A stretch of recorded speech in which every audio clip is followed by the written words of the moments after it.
அஸ்ஸலாமு அலைக்கும் வரஹ்மத்துல்லாஹி வபரகாத்துஹு. இன்றைய அ தீர்ப்பை பொறுத்தளவிலே பொதுவாக எல்லோராலும் எதிர்பார்க்கப்பட்ட, குறிப்பாக சாய்ந்தமருது பிரதேச மக்களால் எதிர்பார்க்கப்பட்ட ஒரு தீர்ப்பாகத்தான் இருக்கின்றது.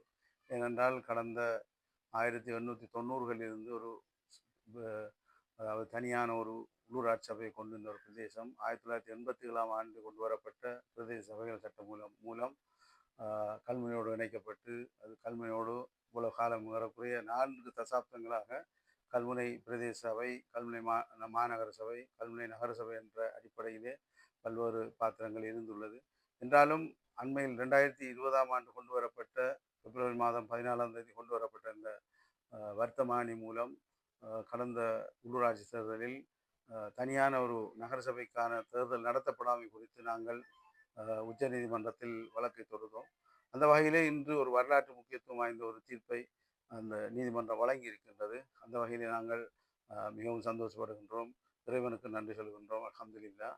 இவ்வாறான ஒரு ஒரு தீர்ப்பு கிடைப்பதற்கு பல வழிகளிலும் பல்வேறு உதவிகள் நடைபெற்றிருக்கின்றன. குறிப்பாக 2017ஆம் ஆண்டு நடைபெற்ற போராட்டம் மிகவும் முக்கியமாக குறிப்பிட்டு செல்ல வேண்டும்.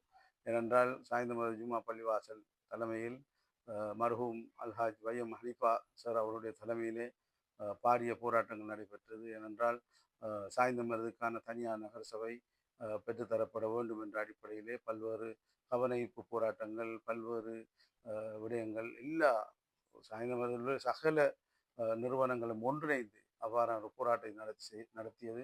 அந்த அடிப்படையிலே 2018ஆம் ஆண்டு நடைபெற்ற தேர்தலிலே, உள்ளூராட்சி சபை தேர்தலிலே சாய்ந்த மக்கள் ஒட்டுமொத்தமாக 6 வட்டாரங்களிலும் வாக்களித்து, பொதுவாக சுயேட்சை குழுவுக்கு வாக்களித்து தோடம்புல சின்னத்திலே அவர்களை வெற்றி பெறச் செய்தார்கள்.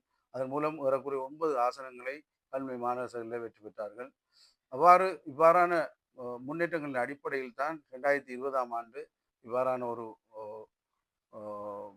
கெசட் வெளியிடப்பட்டது, பிரகடனம் வெளியிடப்பட்டது. அந்த அடிப்படையில் அந்த கெசட் தேர்தல் நடைபெறுகின்ற போது அதாவது செல்லுபடியற்றதாக காணப்பட்ட நிலையில் தான் நாங்கள் வழக்கு தொடுத்தோம். அந்த வகையிலே அந்த கெசட்டை கொண்டு வருவதற்கு பல்வேறு உதவிகள் நடைபெற்றன. அதில் குறிப்பாக முன்னாள் அமைச்சர் விமலவீர திசாநாயக் அவர்கள், அதே போன்று முன்னாள் அமைச்சர் உள்ளூராட்சி அமைச்சராக இருந்த கௌரவ ஏஎல்எம் அத்தாவுல்லா அவர்கள், தற்பொழுது அவர்கள் கரைப்பற்று மாநகர மேயராக இருக்கின்றார்.